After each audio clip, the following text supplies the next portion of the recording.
Good evening, fellow space enthusiasts. My name is Yara, and today I will be discussing with you a new innovation, referred to as S.T.A.R law. With S.T.A.R law, we envision a future where space is governed by principles of justice, equality, and cooperation. And our goal is to create a legal framework that fosters innovations that protect individual rights and promotes responsible usage of resources on our space colony. In order for our space colony mission to be successful and for it to launch, we must look into all of the regulations that have been put in place regarding missions and space launches by the US and on an international scale. So UNOOSA is one of the examples of a treaty and regulations that we must abide by because the United States is a part of this treaty. The United Nations Office for Outer Space Affairs is what UNOOSA stands for. And this is essentially promoting international cooperation and has specific usage. Well, general guidelines on how one must conduct themselves on an international scale within space. There's the Commercial Space Legislation Act passed by the US, essentially regarding commercial satellite operations, licensing, and coordination with communication with the US, guidelines on how to approach that. There's licensing and authorization regulations that also need to be looked into regarding launch platforms and how individuals can conduct communications from space to the US. Yes. There's also environmental regulations regarding launching sites and waste production within space on an international scale and regulations put in place by the US. International cooperation regulations where if we are to launch from the US, we have to follow certain guidelines that respect other international satellites or technology, in space. So for this, it's important that we have an S.T.A.R. S.T.A.R law legal team to look into all of this thoroughly and ensure that we are abiding by these guidelines in order for us to have a successful space colony launch. It is essential to establish clear laws and regulations to ensure that our colony is able to prosper and that future generations of space colonists and settlers are able to function through implementing a code, through implementing our colony constitution. And S.T.A.R law stands for Space Exploration Regulations, Territorial Rights and Responsibilities, Administration of Colony, Resource Management, Legal Framework, Assignment of Property Rights, and Waste Management. These are all categories that are essential to address when discussing individual rights and the proper usage of resource management. The first code, Space Exploration and Regulations, is set in place to ensure the protection of our space colonists. These regulations must be followed, and colonists should ensure that any hazard is reported to safety officers. This helps data tracking. This helps ensure that everyone on this spaceship is safe and healthy. We must also avoid damaging celestial bodies during exploration and extraction activities, and we must implement strict waste management protocols. Individuals must collaborate on research and have open communication and cooperation about their findings on the space colony. We must adhere to US space law as well as international space law regulations that have already been set in place. There must also be a developed emergency plan in the event of disasters during any space exploration. Code 2 of the Constitution addresses territorial rights and responsibilities. This is more hyperfixated on living situations along with individual rights. So the living quarters will be based on family size, and there will be rules for conducting the conduct of living quarters, maintenance, and upkeep. So assign laboratories and research facilities with restricted access to those who are staffed in those areas to further promote the protection and safety of the space colonists. The common areas for the space colonists must also be kept clean and have fair access for all colonists.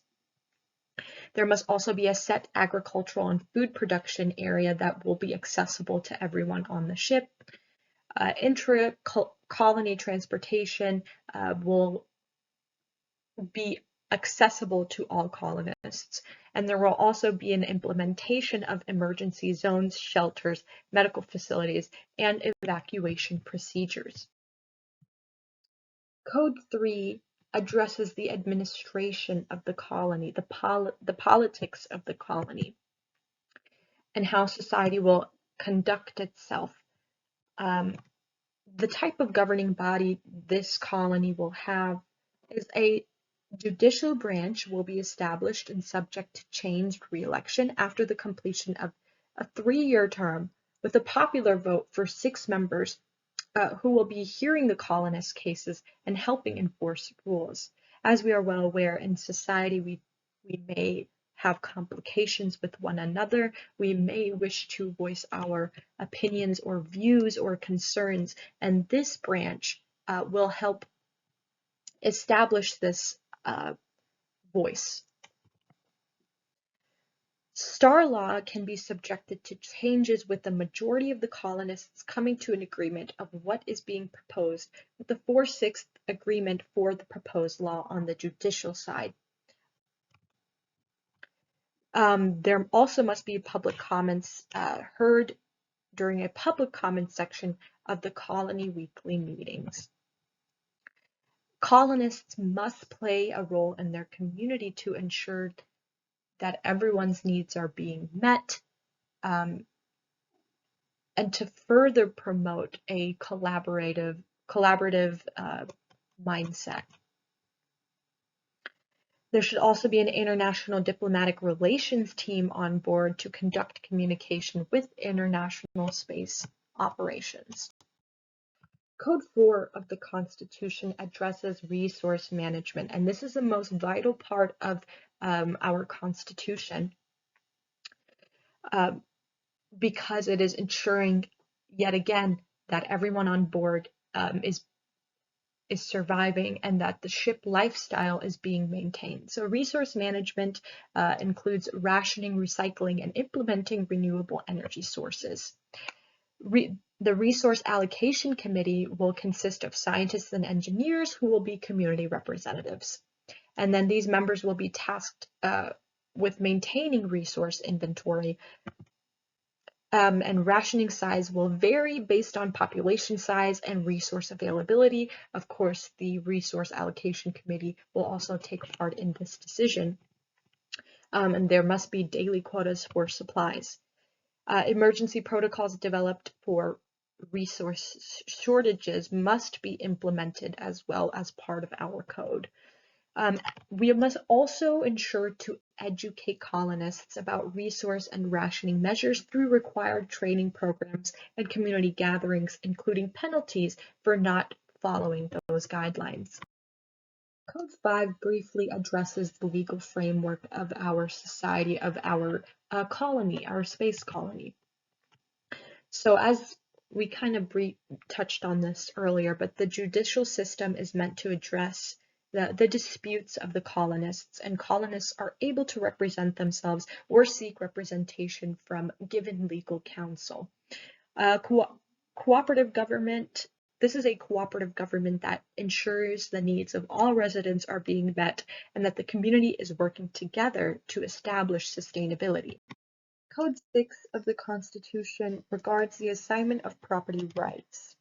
So this entails that property rights should be based on needs of the individuals and equally distributed to make sure all colonists have fair and equal access to resources. So the assignment of property rights will also regard their family size and a unit size, as we mentioned earlier. There should be systems of tracking resource management of each colonists' property, excuse me. There will be common areas and facilities that are equally shared, and colonists may be heard by judicial branch to dispute any property rights or any grievances they have with their property. The management of property and their maintenance and upkeep shall be enforced. And finally, Code 7 of the S.T.A.R Law Constitution in regards waste management. Now, this is a very generalized guideline that people should abide by, and as mentioned earlier, S.T.A.R law could be subject to be amended when needed. So the colonists should have segregation of waste. There should be implemented recycling programs, composting organic waste, the storage and disposal of hazardous waste. There should be a monitoring and reporting of waste, and training and education for the colonists on waste and how to approach that. Due to it being a spaceship, and there isn't a lot of room, there should be guidelines in action that will help minimize waste. S.T.A.R law is initial launch, and to maintain its implementation requires some funding. So the judicial court alone and the salaries of the judicial representatives would be roughly around $600,000 per year. The legal team, the salaries of the S.T.A.R legal counsel, would roughly be around $320,000 per year. And then the legal counsel salary of law firm that helps start up the project and make sure we abide by a U.S. space law and international space law, and to help with the launch of the space mission would cost around $1,000. So the total estimated cost for the implementation of S.T.A.R law would roughly be around $921,000. So this can be reached by using grants. So there's American Space Grants funding of 2024 where they are giving an estimate of $30,000. The Rose's 2024 Research Opportunities in Space and Earth Science is also offering a grant. Another source of funding could be crowdfunding, getting like-minded individuals who are space enthusiasts to help fund this program that would clearly be a complete shift within space exploration. Contracting with NASA is another option for us to collaborate our efforts, being that it is for the sake of humanity and for the sake of advancing space exploration. Another source is that as we intend to collect space data on our space colony ship, we also intend to sell this data found on the ship to companies and sell resource extractions. And our legal team could also be sourced by a government agency within the U.S. Here are my sources I have conducted regarding space law and international law, and thank you very much for your time.